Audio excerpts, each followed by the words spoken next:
Okay, let's start then.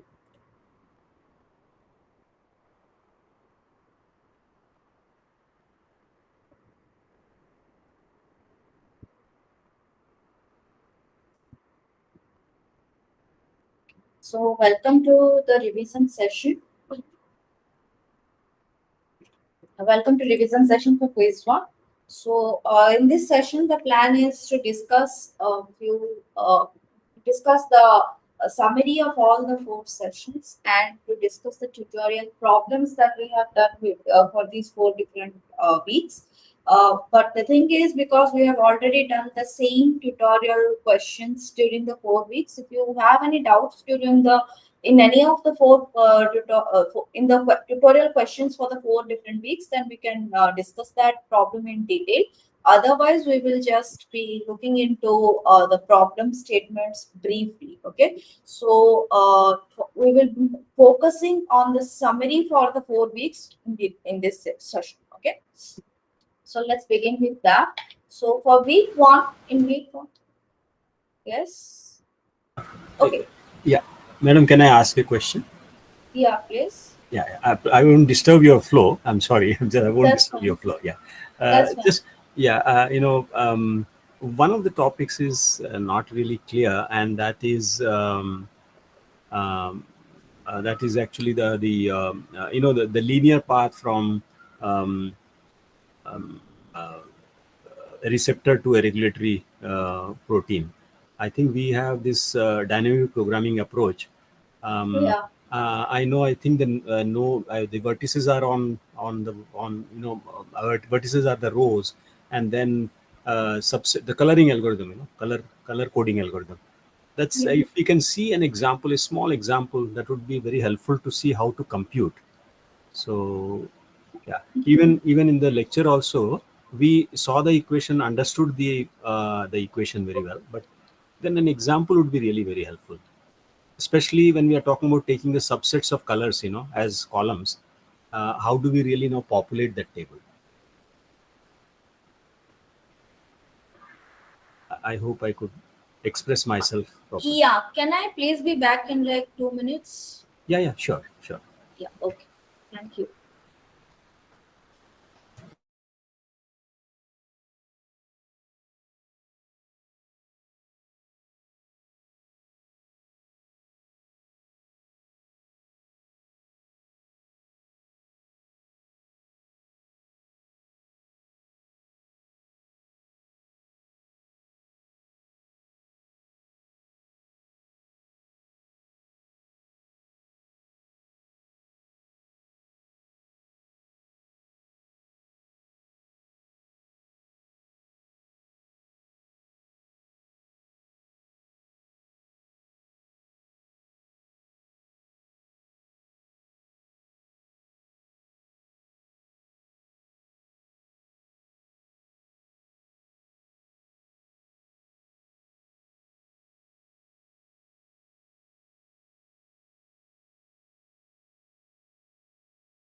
Hello? Hello? Yes, ma'am. Yes, madam. Yeah, I'm very sorry for the interruption. Okay, so you want an example for the color coding algorithm, right? Yes, madam. That would be really great if we can have. Very simple example will Okay, also do. Yeah. okay, fine, we'll look into that. Okay, Thank you. but we may not be able to stream that, so we'll look into that. Okay. Okay. Okay, so for week one content, we have we had the different terminologies and different introduction. It was more of an introductory kind of a week. So we looked into the different biological terms and the definitions of the different biological terminologies and everything. So in week one, we had discussed about the gene, what the gene is, what DNA, RNA, and amino acids and proteins and all of that. All of that. Similarly, we had also discussions about the central dogma principle. So the transcription, the translation process. The transcription process was for converting the DNA into an RNA, and then how the RNA comes. So in the cell, inside the nucleus of the cell, the DNA gets converted to an RNA. The RNA comes out of the nucleus, and in the cytoplasm, it gets converted to a protein using different tRNAs and codons. The process of translation takes place, and the RNA is converted into the protons. Okay, so this was the week one content. So, do you guys have any doubts in week one content, or should we go to week two content? No, madam. No doubts. At least with me, there are no doubts. Okay, fine. So, if you are having any doubts at any point of time, then you can stop me and we'll discuss that. Okay.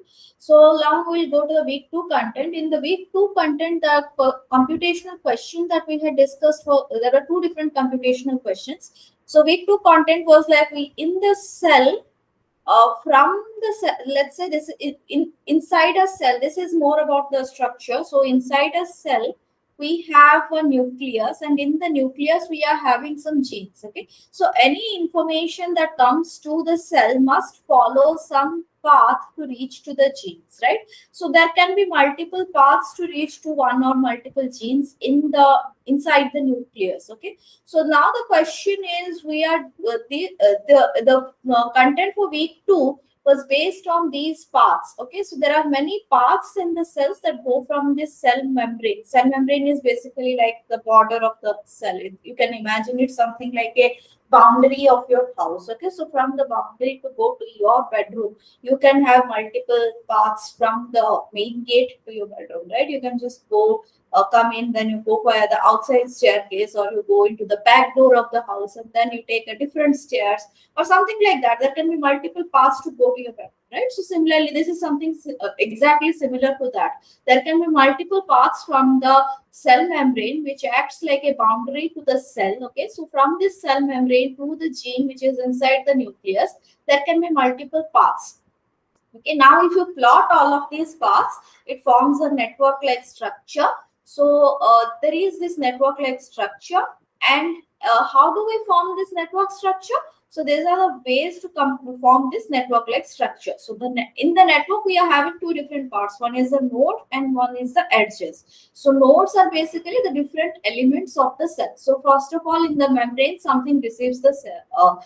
Something receives the information, then it goes to another cell organelle. From there it goes to a different cell organelle. From there it goes to a different cell organelle, and something like that. Okay, so each of these organelles are basically different parts of the cell, like an endoplasmic reticulum, the ribosomes. There are different things inside a cell, mitochondria. There are multiple things inside a cell. So all of these things, things, they are called as cell organelles. Okay, all of these cell organelles form the nodes of the network. Okay, so for every cell organelle, we put in one node, and we have the edges between the organelles which can communicate. Let's say this A organelle named as A is communicating with to B, and it is communicating with C. Okay, so then we put an edge from A to B and from A to C and so on. Okay, so this is how we put the edges between these cell organelles and the connections between them, and these connections are called as the edges. Now, what are the, yes? Sorry, ma'am. Yes, can I please. interrupt Yeah. you? Because Yeah, you said we can ask questions. So Yes. just a very quick one. This organelle means, like, when I went through the lecture, there are proteins like MAP triple K, MAP double K, MAP K, and also kinase.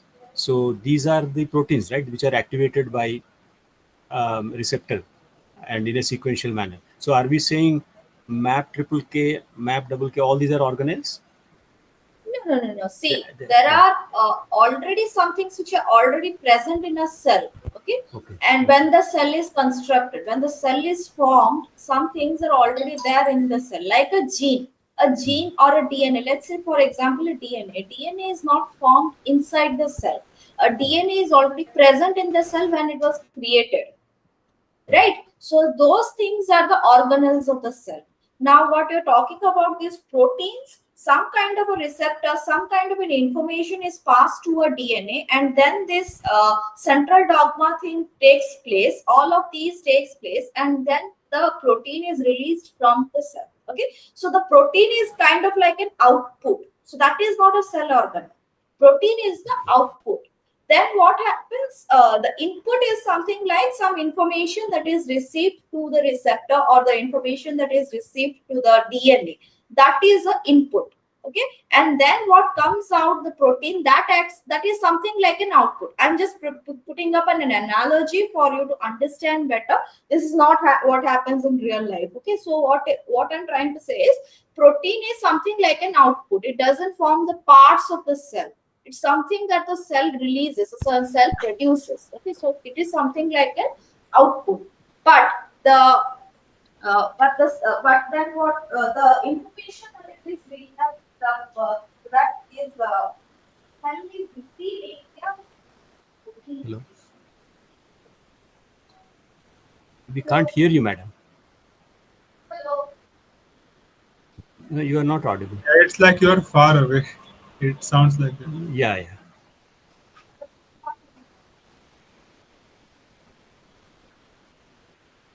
Yeah, you are not audible, madam.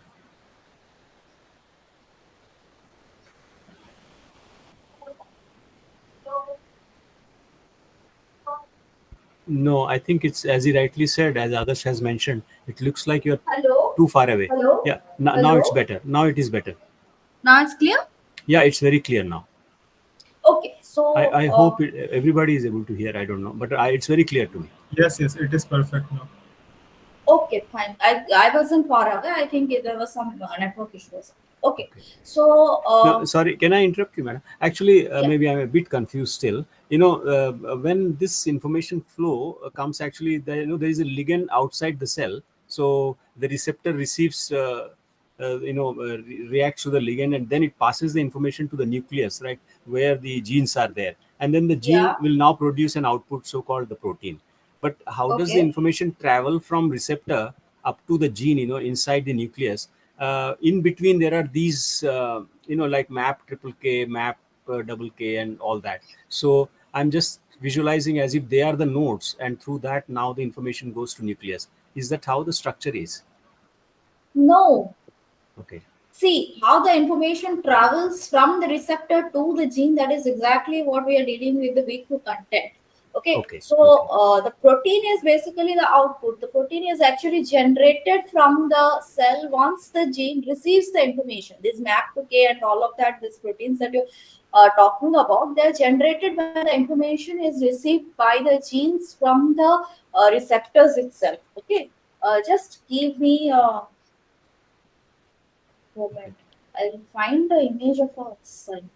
See, a cell looks something like this.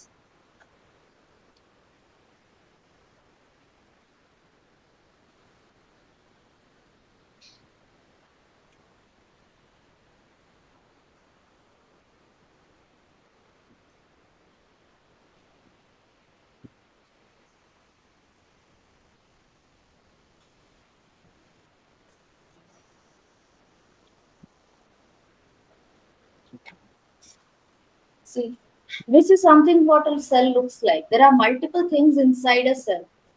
It's not just that there is a cell membrane, there is one boundary, and then there is another nucleus ball-like structure. So it is a ball-like structure that contains multiple things inside it. Okay, so all of these things are called our cell organelles. Okay. Okay, these are different parts of the cell which are already present in the body. Sorry, inside the cell. Okay, when the cell is created itself, when the cell gets created, all of these are also created with it. Like imagine, for example, our body. Inside our body, when we are created, inside our body there are organs on itself. They are created. Our body is not empty from within. There are a lot of things inside it, right? Just like that, when a cell is created, there are a lot of things inside the cell itself. Okay. Similarly, there is something called a ball-like structure inside the cell with a ball-like a small ball, a ball-like structure inside a ball. Okay, you can imagine it inside like that. Okay, so there is a small-like structure that contains multiple things. Out of these multiple things, towards the center, there is another ball-like structure. Okay, and that is called as the nucleus. Inside the nucleus, there are these small stuff which are called as the DNAs and the chromosomes. The chromosomes are made up of these DNAs. The DNAs consist of these genes and all of that. Okay. Does this make sense? Yeah. Yes. Okay, so all of these things are called as our cell organelles. These stuff, okay, all of these parts which are outside the cell nucleus and inside the nucleus, which are actually created during the time of the cell itself. So these stuff are called as the cell organelles. So what they do is there is every one of them has a different function.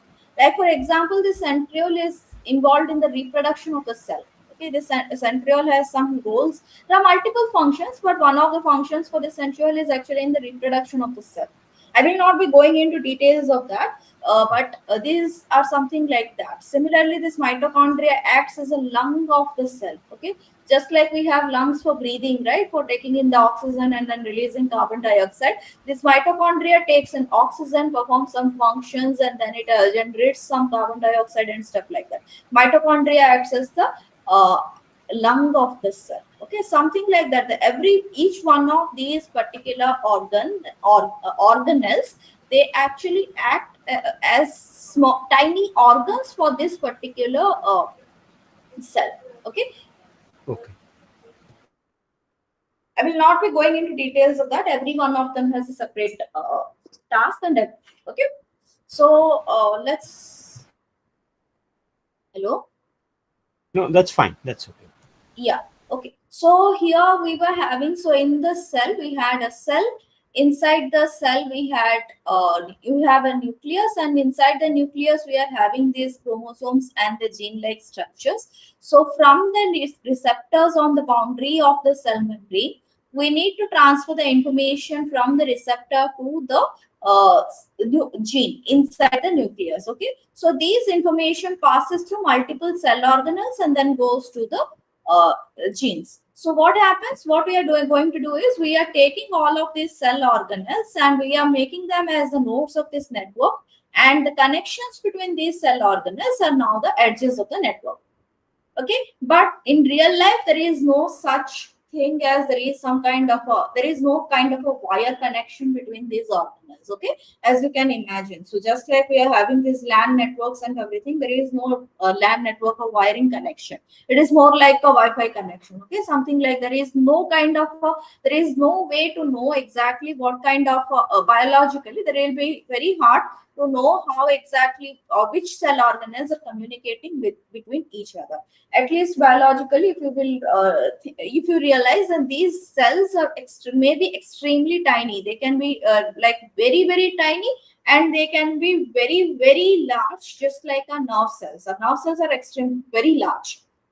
But there are several cells in the body which are very, very small, and these cell organelles are very, very smaller even than that. So it is very hard to determine how these cell organelles are communicate, or which other cell organelles they communicate. So this is actually a little bit hard this will be very hard to know. Okay, so now what is the amount of connection and how much information transmission can occur between these these organelles, that, as you might have guessed, is representing the weight of the edges. That will be the weight of the edges.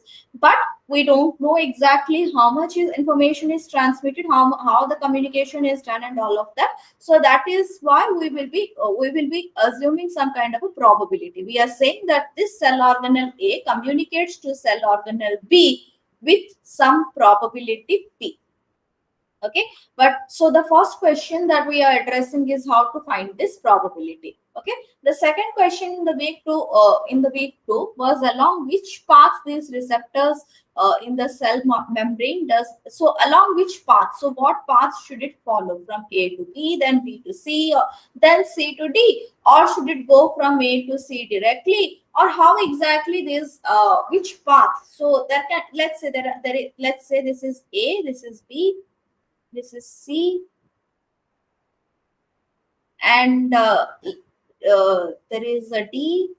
B goes to D, and D goes to C. Let's say this is the communication network. Okay. So now the question is, should it go via A to C or A to C via D? Okay, so what is the more probable path? Which means that we are knowing, we only have this probability information. We don't have any deterministic information that it takes this much time to reach from A to B, or it can reach from A to B, or something like that. So what we only know is this most probable path. Okay, so what we only know is that the information transmits from A to B with some probability. Okay, so now we want to know that, okay, hey, let's say the gene is C. Let's say C is the gene. Okay, and we want to know that C receives that information with what probability?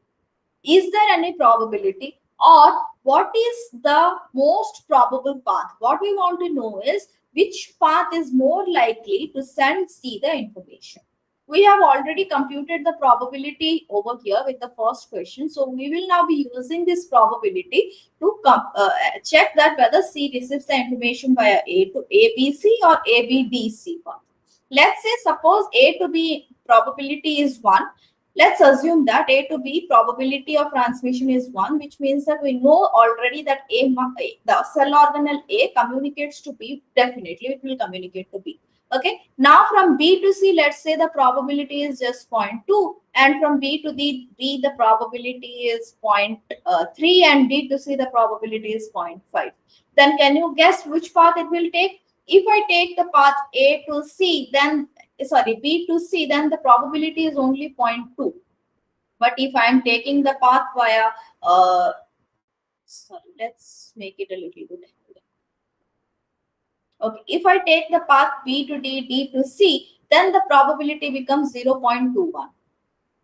Okay, so this path is having higher probability, 0.3 into 0.7. So this path is having higher probability than along this path, right? So that is why we should be, it is more likely that that even though this is a longer path, this is just a direct connection, this is a longer path, there is more probability, it is more likely that the information gets transmitted along this B to D to C path rather than this B to C path.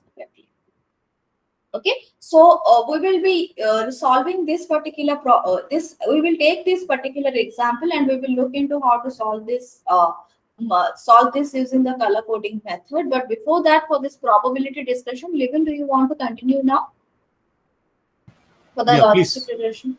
Yeah, that's fine. Okay. Yeah. So shall I continue? Hello? Yeah, please continue, please. Okay. So let me share my screen.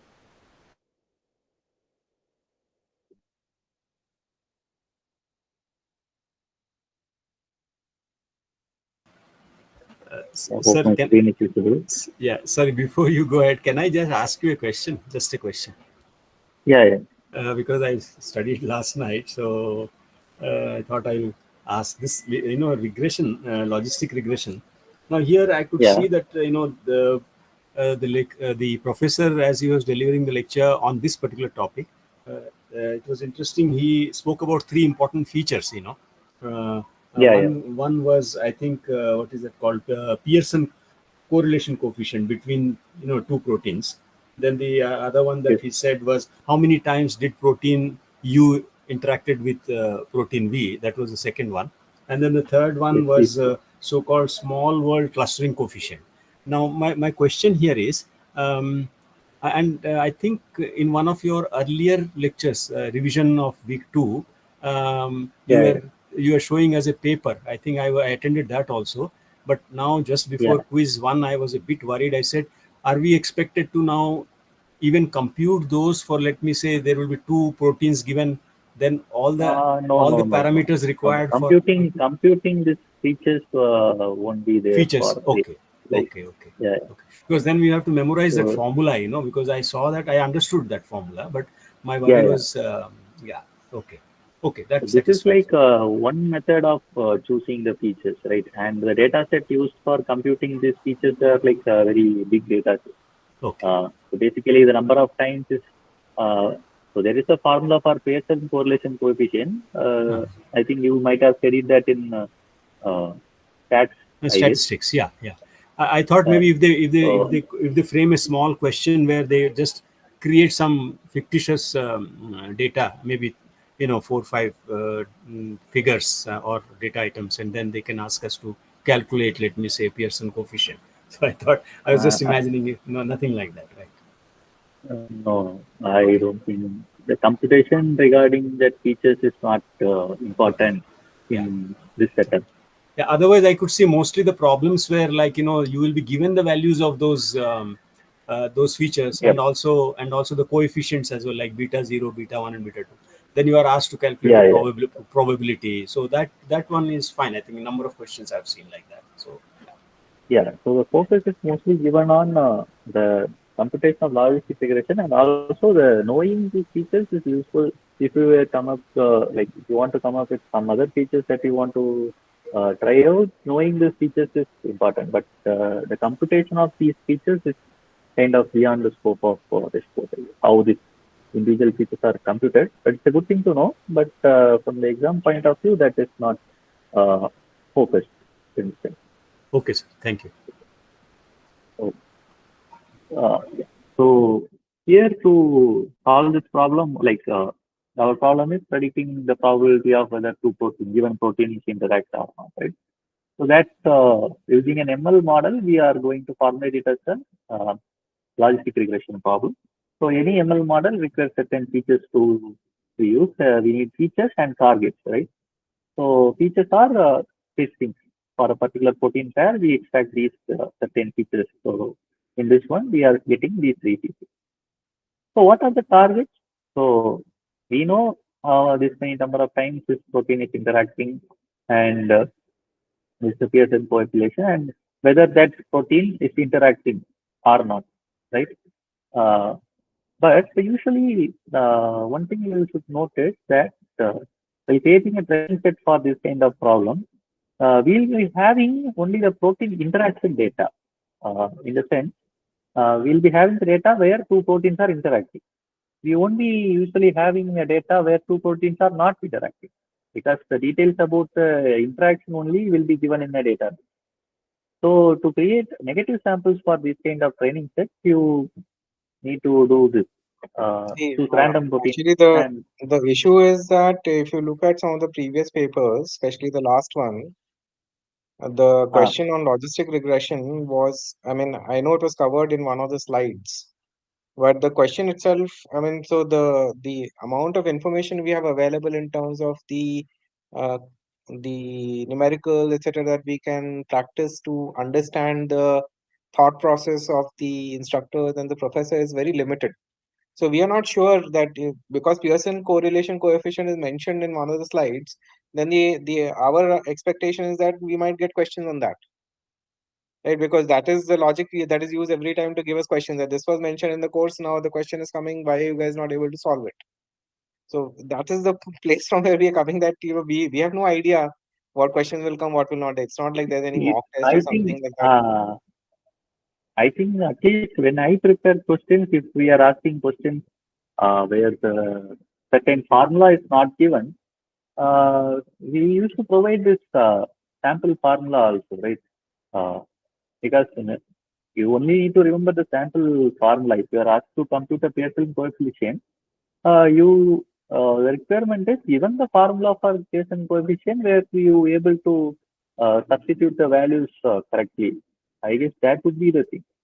If you are asked to compute a Pearson coefficient. But if you are asked to do some logical reasoning based on the formula, given the formula, you would be able to do, right?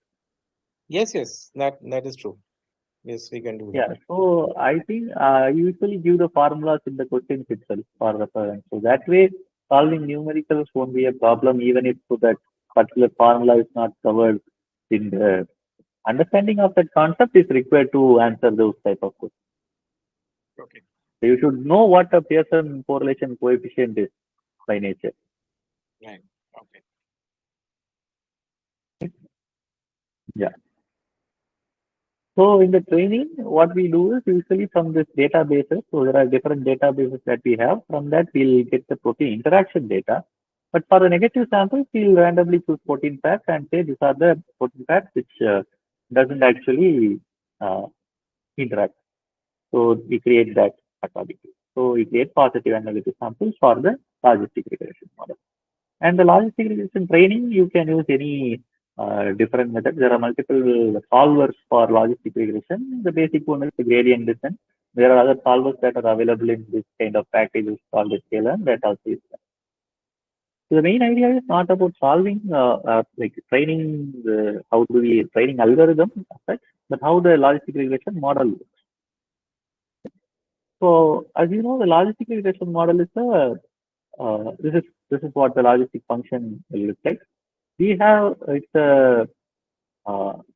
we have certain weights called beta naught and beta 1, and each of this feature will be weighted using that. And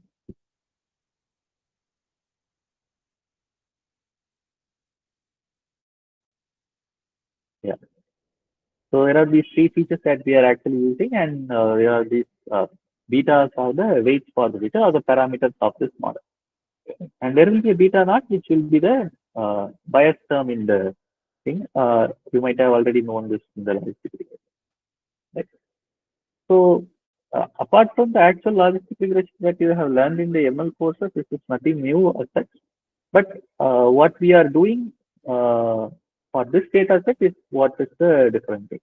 Like what kind of features are we using? So because in a protein pair data set, we'll be having all sorts of different information around it. So what are the features that you can use is one of the things that you have to learn. And also how the logistic model works. So for example, let me guess. So assume you are increasing a weight of a particular feature. So you, after learning, you will get a particular beta. Right? So with that beta, will you able to infer how a feature affects the output? So that is one thing that you need to know with this model. For example, if beta naught is 0, then what does that mean? So that means that the whole logistic regression is centered around 0 in some sense, right? So if all the x values are 0, this whole thing will be 0. It means e power 0 is 1, and which is 1 by 2, and the probability is 1 by 2. So like that, right? So kind of you have to analyze how different parameters affect the probability. So that is one thing that you need to understand from. Other than that, there is nothing new in this particular thing. You might have been already introduced to cross entropy loss also. The cross entropy loss looks something like this: y into log of y minus 1 minus y into log of 1 minus the probability. Can The can value, y is the uh, actual value, and the p is the predicted probability. can we expect these Yeah. formulas to be provided, or I mean, I know they are very Uh, basic ones. I'm just talking as a general matter principle. uh, But I saw I last time they were not. think this formula, logistic formula might not be provided as this, just like a very Standard. basic formula in the Yeah, sense. yeah. Okay. Uh, these formulas are more intuitive. I don't think we provide this very basic formula, or you might need to kind of remember this Rajati regression formula and this cost entropy loss formula. I think these are the two formulas that are around here, right? Got it.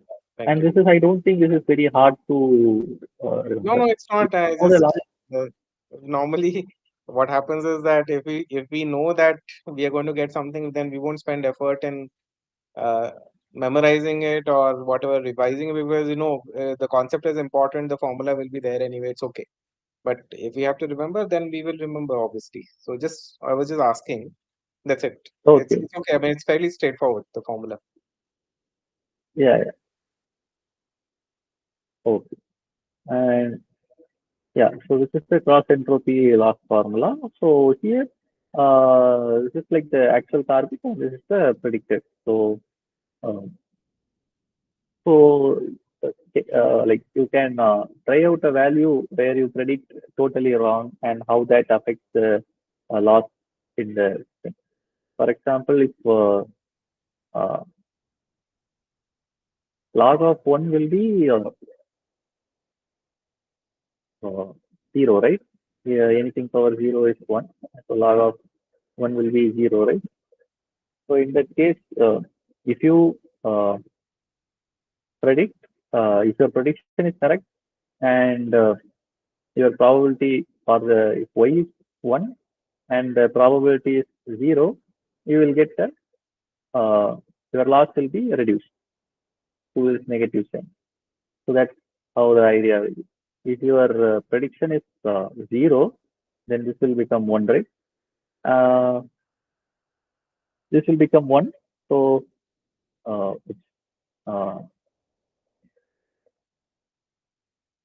log of 0 is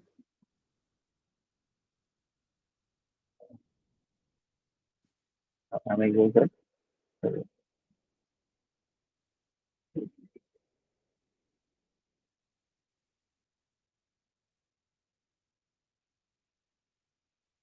Yeah, log of 0 is minus infinity, and so let's say 0, 0, 1.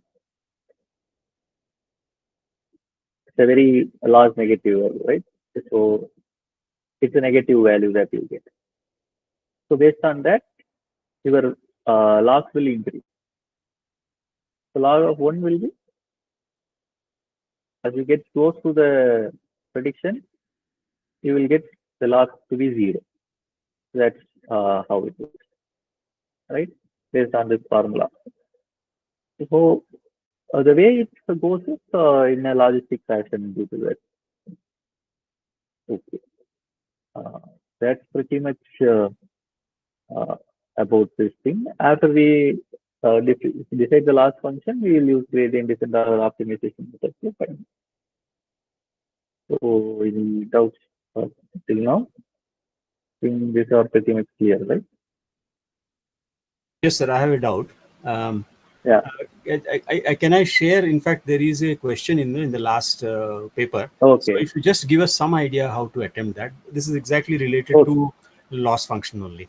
So can I share it so that? Yeah. Yeah. Sure. Yeah. This one is actually this is last February term. February term past question. So let me just share.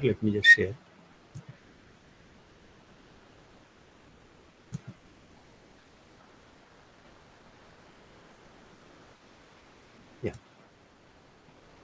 Can you see it, sir? Yeah. Yeah. This is the question. So yeah, this is the question. Right, this one. Yeah. Let me scroll it down further. Yeah. So this is the question.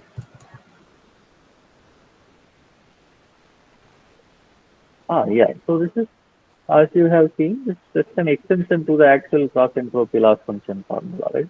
So this J dash is the actual cross entropy loss, and this is something called as ridge regression, where you also put a constraint on how big the weight or the theta here is actually equivalent to the beta in this notation. In the notation of the lecture, the theta is equivalent to the beta. Beta, yes. Right. So that's there, right? So what is the question? you have to compute the loss function, right? So like, this, this is, okay. The question is, compute the regularized cost function. So cost function is nothing but, I mean, this is the loss function, right? They are using the word cost function, but this is the loss. So for a single protein interaction sample, now, for a single protein interaction sample, they are saying 100 samples are there. I think this 100 has to be used for. No. So the whole loss is like sum of all the individual predictions, right? For the whole loss will be sum. So here we are not predicting the whole loss function, just the loss component for this one data point. Right. Okay.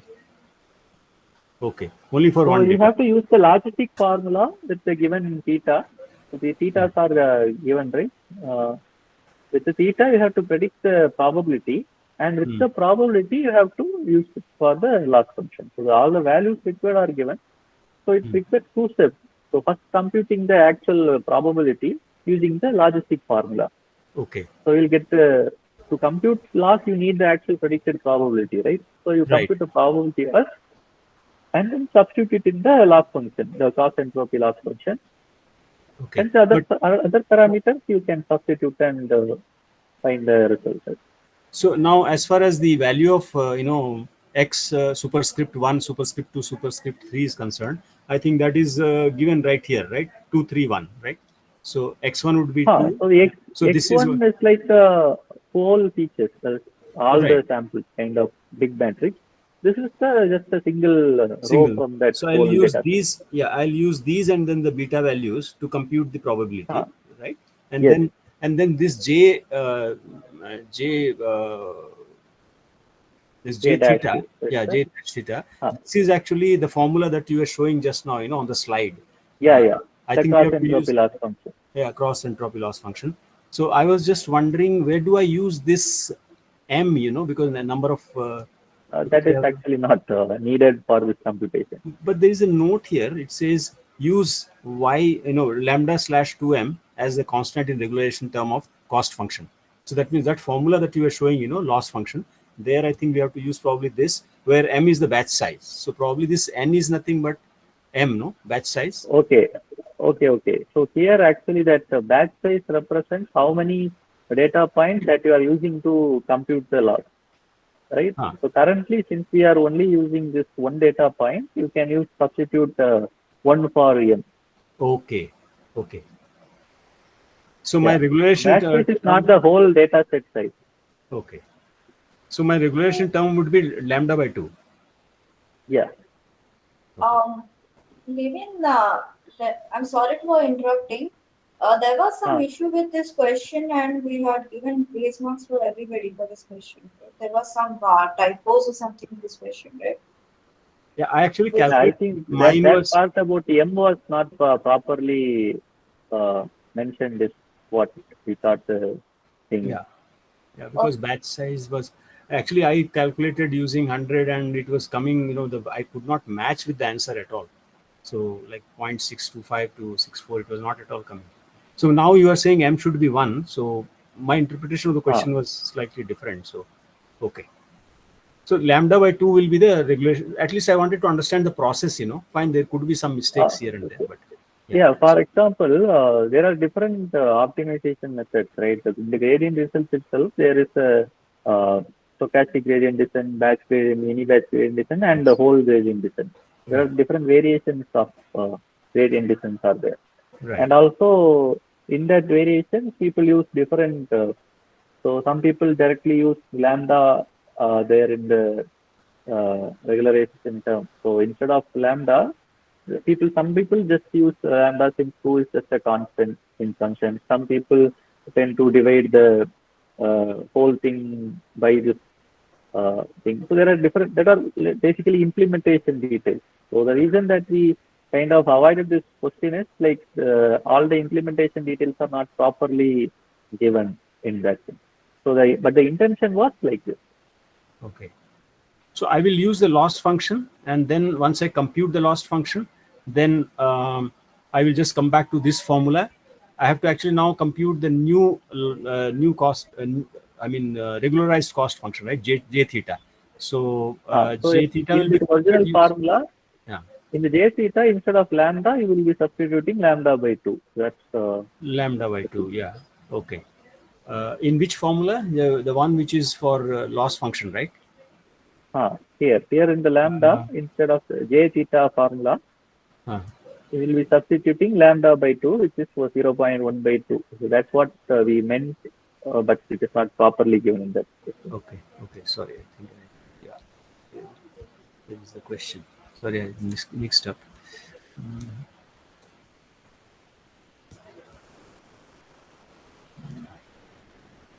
Sorry, my apology. Yeah, this is right.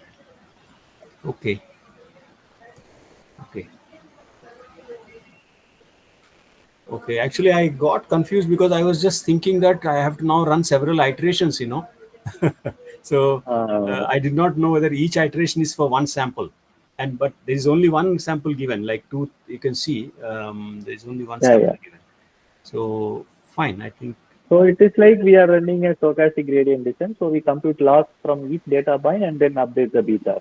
Right. It is like as if I am computing for one iteration, right, with the given sample, right? That's how. So even in certain algorithms, one update, people use a set of data points. Instead of just using one data point for an update, people tend to use a mini batch for updating the parameters once. Right. So that is the batch variant. Okay. But since the time limit is very little, I hope we will not face a question where they might give 2 or 3 samples and then they say, okay, once that won't be there. Okay. Because then calculating this loss function for every iteration and to see what is the final value, it takes time, because we need to compute. And anytime any mistake can also happen. That. Okay. Yeah.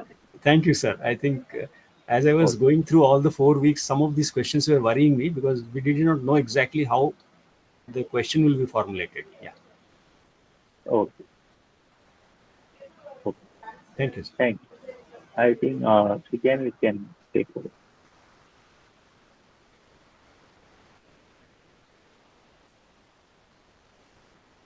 Sukhjani?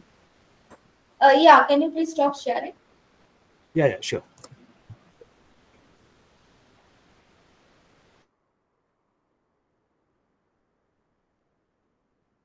Okay, so now once the logistic portion is done, so look into the color coding algorithm.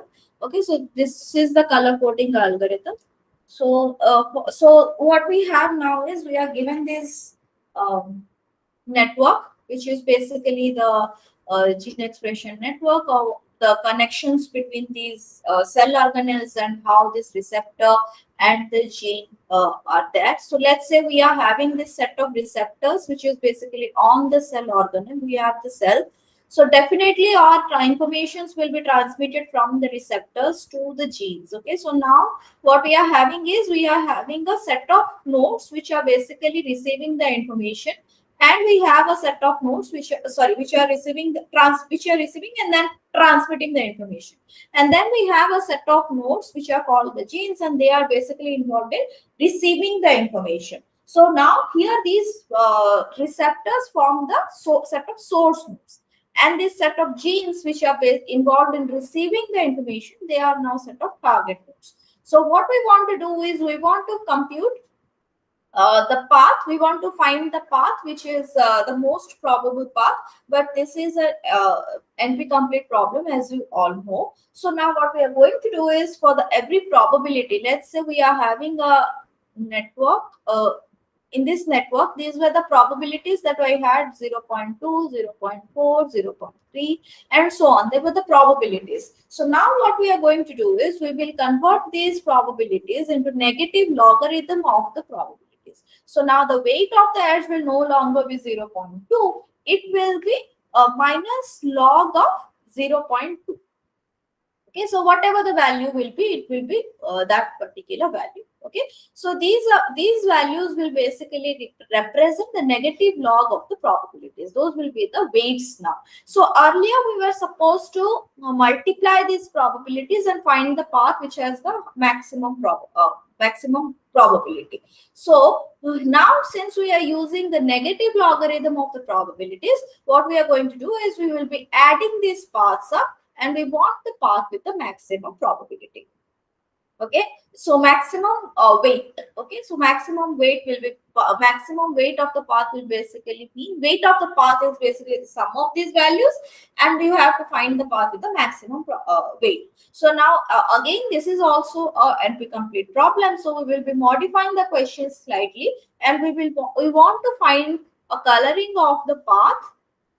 Sorry, we want to find a path such that there are k nodes along the path. Okay, there will be the path will be consisting, the path will be of length k at most. Okay, so there will be at most k nodes of the path.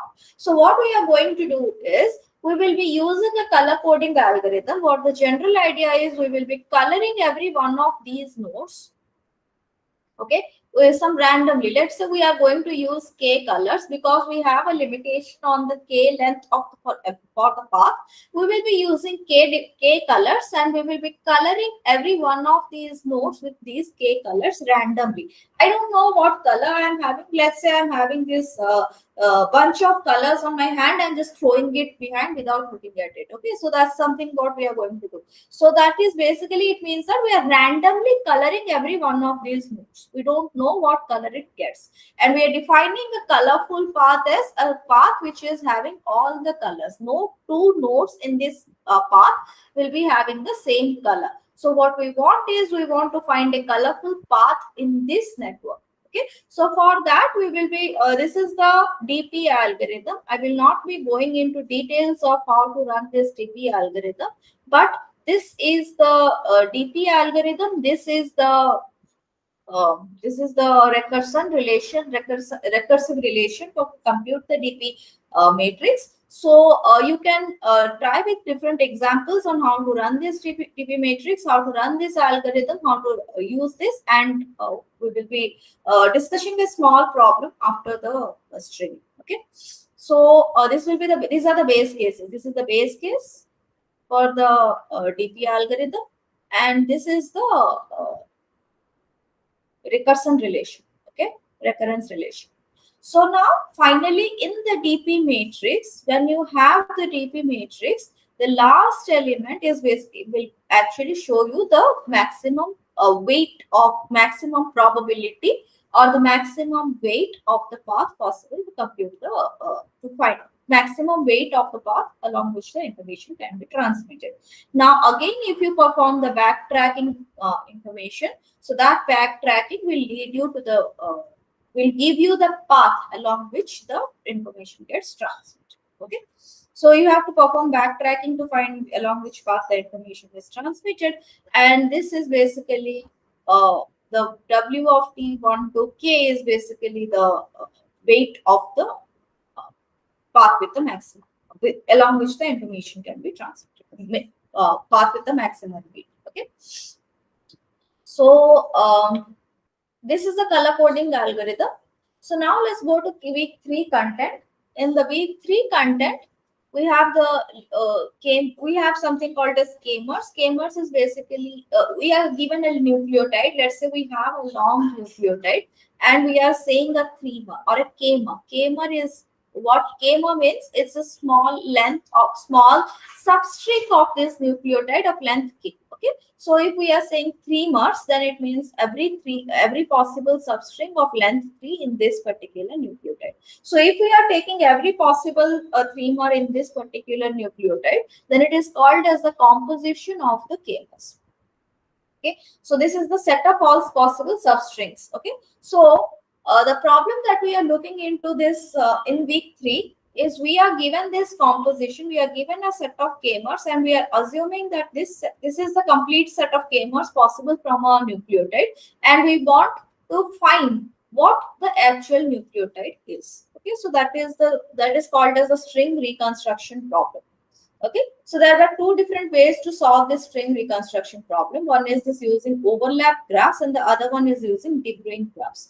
In overlap graphs, what we do is, this is an NP-complete problem. Oh, sorry, I'll come to that later. So in overlap graphs, what we do is we find we take every k-mer as a node. Okay, we put every k-mer as a node, Okay, there can be duplicates. We can have same duplicates, and what we do is we will put an edge between two k-mers if the last. So these are directed node graphs. Okay, both overlap and De Bruijn graphs are directed. So what we are going to do is we will put a directed edge between node A and B if the k-mer that is represented in this node, the last k minus 1 letters, okay, the last k minus 1 characters, which is the suffix, the k minus 1th length suffix, okay. So that should be equal to of A should be equal to the first k minus 1 characters of B. Okay.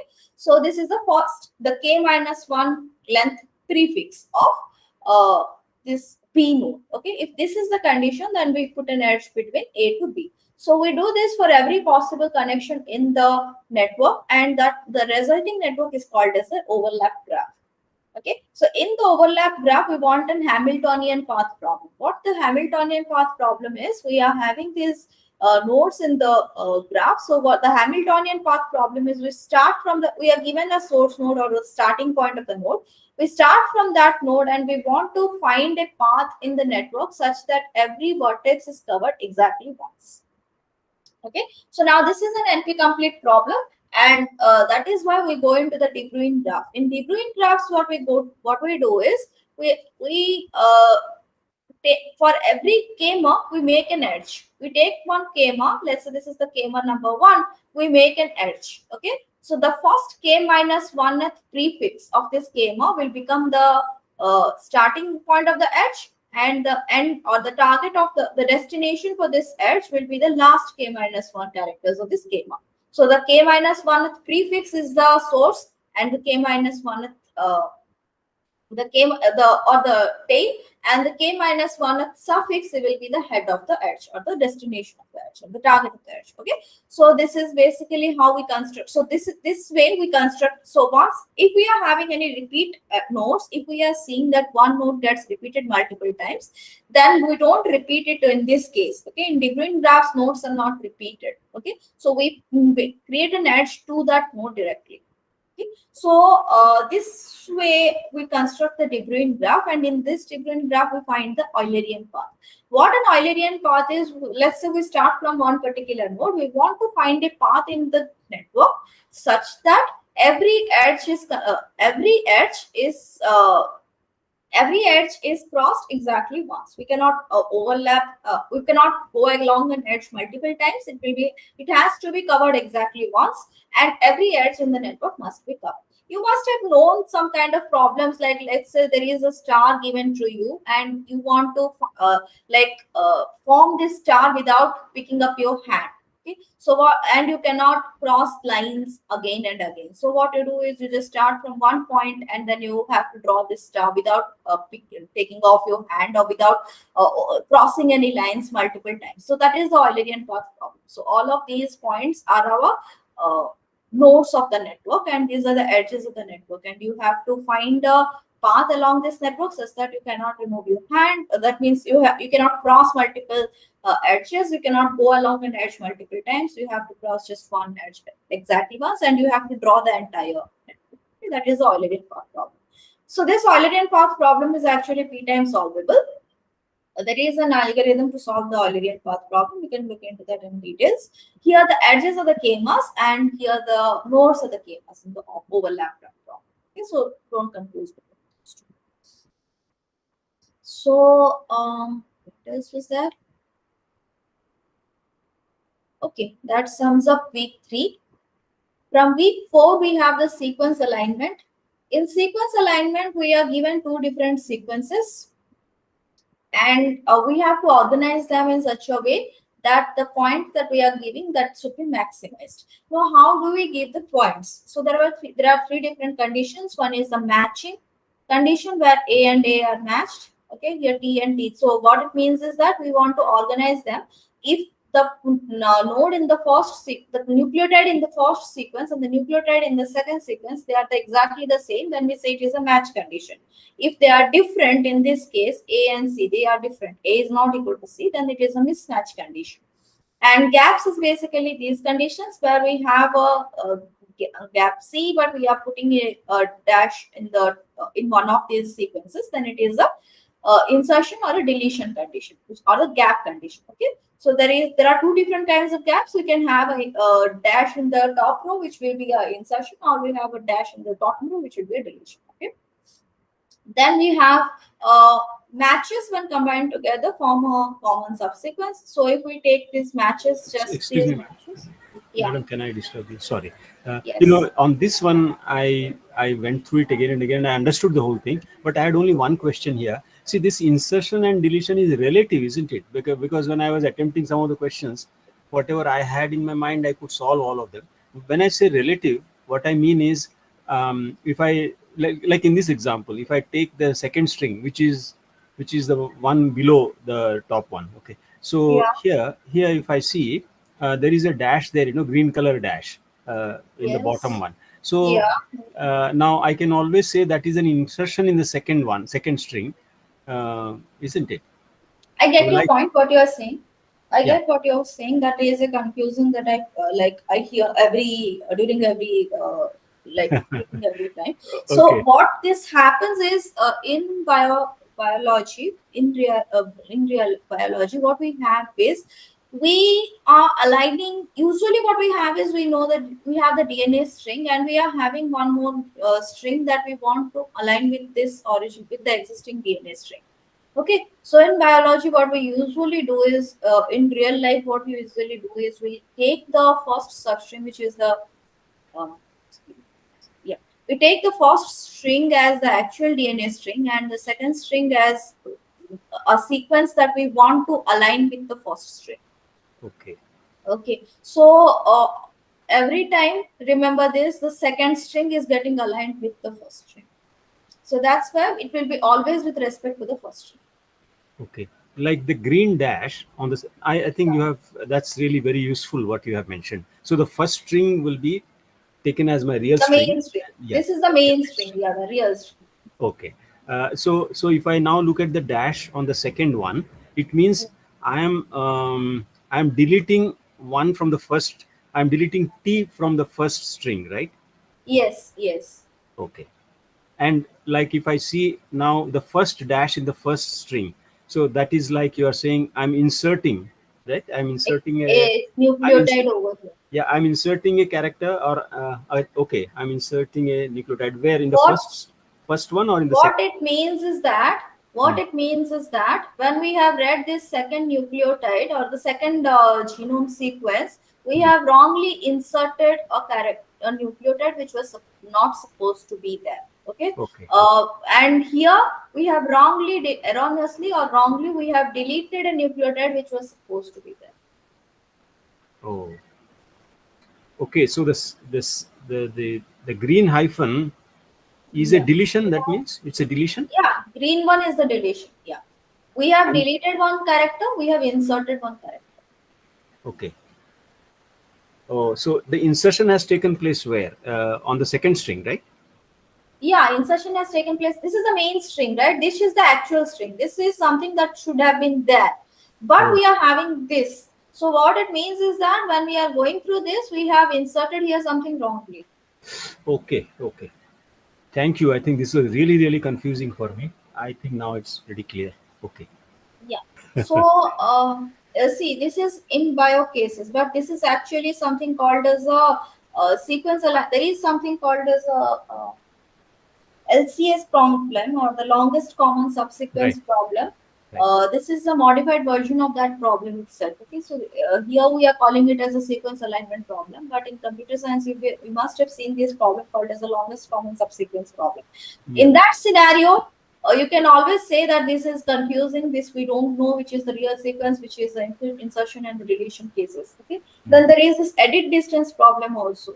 It's exactly the same thing also.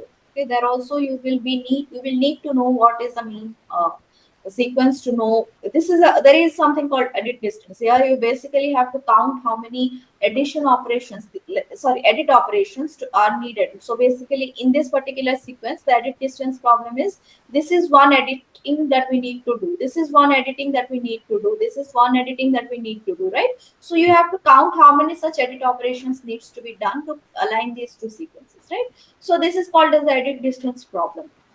Okay, so there also you will need to know which one is the main sequence, which one is the second sequence, because you don't know exactly which one we are going with. Okay, but in biology we have this thing that this problem mostly came up when we are looking in aligning a new. We obtained a new nucleotide from a different organism, and we wanted to align this with human beings and to find how they similar or not. Okay, so in that case, we are just having a new nucleotide. We want to align it with the existing DNA sequence. So there is a DNA sequence over here. We are obtaining another sequence to align it with the existing DNA sequence. So the trend they followed is the second sequence is the obtained, and the first one is the real. So Real. we're going with this one. Okay. Okay. And when you put it on a just one, thank you very much. I think it's quite clear now. Just one more doubt. When you actually now see in subsequent topics in week 4, we are now constructing the table and then trying to put the two strings. One is as columns, and then the other one as rows. So which one is taken as the First real? one is rows. First one is rows. Always first one is rows, and second one is the columns. Okay, first one is row and second one is column. Okay. Yeah, this will be mentioned in the question paper. Okay. Which one is the rows and which one is the columns will be mentioned in the question paper. Okay. When you say first one means it is the real, it is the real First, sequence, right? Okay. Yeah. Okay. Most of the cases, and but it will specifically be mentioned in the question. Okay. Thank you. Yeah.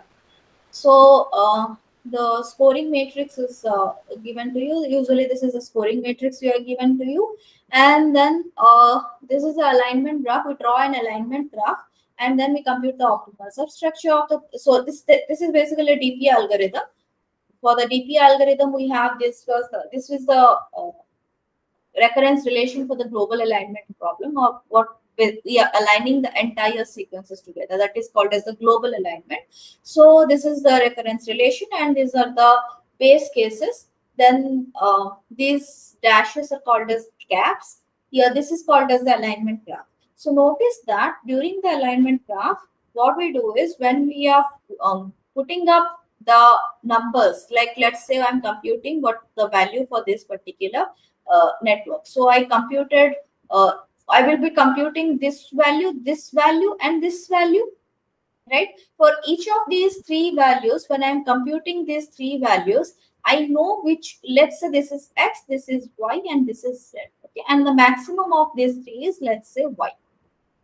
Okay, or let's say Z, whatever. Let's say Y is the maximum of these three values. So if I know that this is the maximum value, then what I'm going to do, I'm going to substitute Y over here.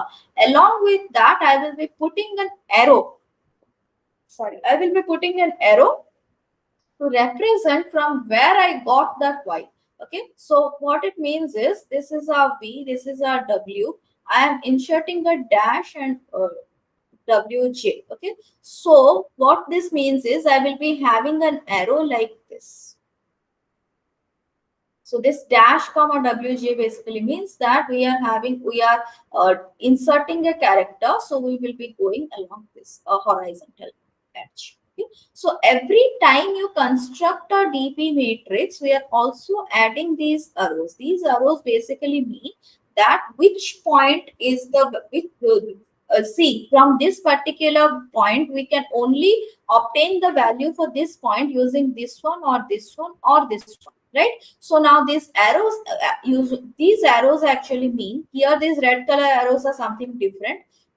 The red color arrow that I drew over here in every alignment matrix, when we are doing this alignment, we usually add this particular arrow to identify which of these three values is the one which gave us this particular value.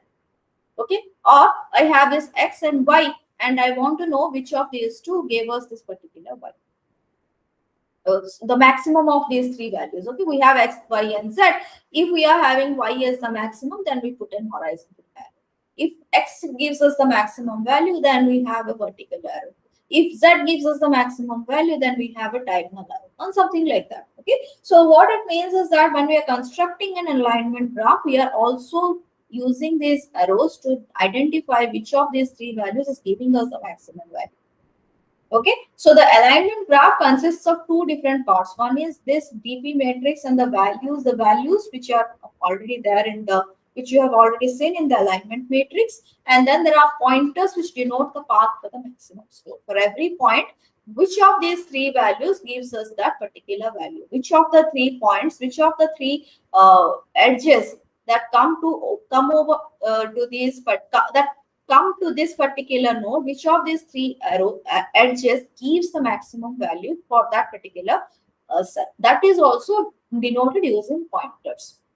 Okay, and to find the alignment, we have to use the backtracking algorithm. The backtracking algorithm is actually the pseudocode for the backtracking algorithm is given in the book. Okay, and it is there in the slides also. In the videos also, video lectures also, I believe that. Okay, so now global alignment is what we just discussed. Basically, we take the entire length of the string and then we align both of them completely from the first to the last. Local alignment is we just want to align a part of the string. It can be any part. Just 2 minutes. Just let me come. Madam, Yeah. sorry, I'm interrupting. Can you please just move keep this, the hide button? I think it is overlapping the. Oh, okay. Yeah, please. Yeah, thank you. Okay, so the global alignment is basically we take the entire length of the 2 strings and we align them completely from the first to the last. Okay, but local alignment is we can just align any 2 substrings in the given string. We are having these 2 sequences, and we can align any part of these 2 sequences. Let's say this and this. We just align these 2 sequences, the substrings. Okay. And once we are aligning these 2 substrings of these 2 sequences, we just want to find for every possible combination, we want to find the pair of substrings which gives us the maximum score. The maximum score that we have, that is the local alignment score. Don't confuse it with the global alignment score. That will be the local alignment score, and this this alignment, the alignment of this substring with this substring, will give you the optimal local alignment. Okay. Optimal global alignment is when you have the alignment with the maximum score on the entire length of the string, and local alignment is you have alignment with the maximum score. Optimal local alignment is the alignment with the maximum score between any 2 substrings of the given string. Okay, so this is what a global alignment is, and in local alignment is. So how do we modify the recurrence relation to obtain this local alignment? We add a value 0 also. So if we can have, like here when we are computing these values, for here we have 3 different edges to that comes over here. Along with that, we also add a value 0, out of these 3 values, x, y, z, and 0, we find which of that is the maximum one and we take that value. If it is 0, then the edge that we add will be added to this particular point.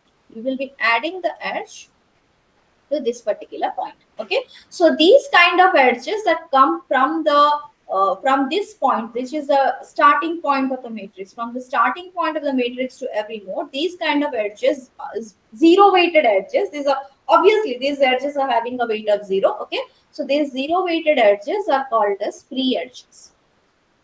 Okay, so that is what local alignment is. This is global alignment. And then comes the affine gap penalty part.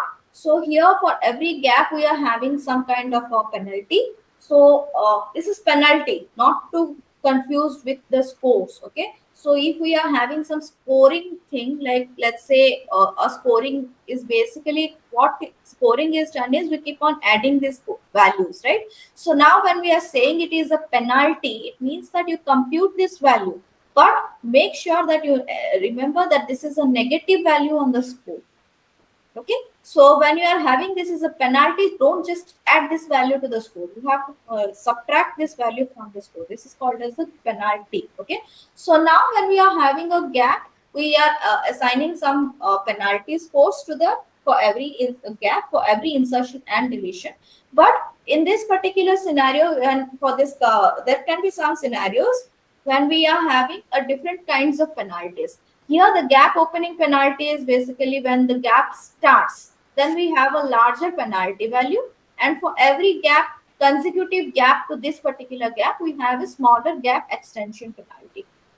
So this is the formula to compute the total penalty for this length of this entire gap. Okay. So this is called as a affine gap penalty. And remember, it's a penalty, so you have to subtract this from the score. Okay. So that sums up the content for the 4 weeks. Any doubts? Yeah, just Yeah. sorry, madam. I think let me ask you one question. So on this one, just to mention, suppose if the value of rho is 1, and then the value of epsilon is, let me say, 0.5. So in this particular example, if I look at the second one where you have a longer gap, the gap would be like 1 plus 0.5. K is what? K is the length of the gap. K Right? is the total length of the gap. So here K 2 is minus 1, 2 minus 1, right? 2 minus 1 into 0.5. Yeah, 1 plus 2 minus 1 into 1 0. and then 0.5. Okay. So this will be like 1.5 now, but this has to be subtracted from the total score. Yeah, so you are subtracting because it's a 1. penalty. Okay. Yeah. Okay, I'm subtracting 1.5, right? And in the first one, it will be one. I have to subtract 1 and again I have to. Yeah. So I have to subtract -2. I mean. Yeah. Okay. Okay, so this will be having a larger score than this. Okay. Oh, so the one with a longer gap will have larger score, larger right? score, yes. So gaps are preferred, even longer gaps are preferred.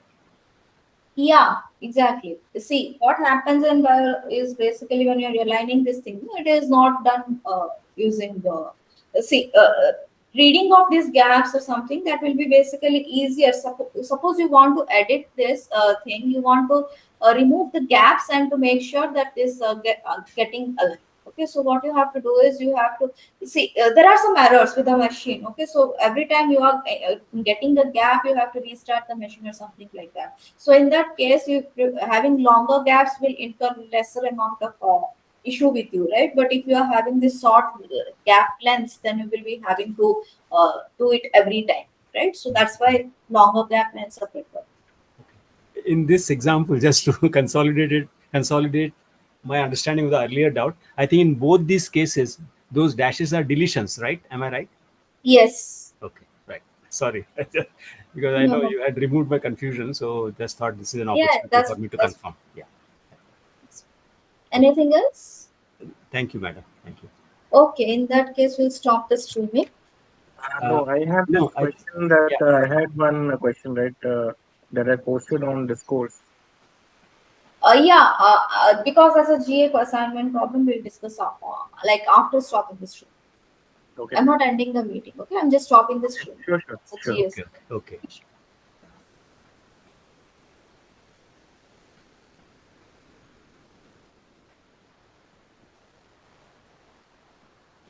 Okay, I have stopped the streaming. So now let's discuss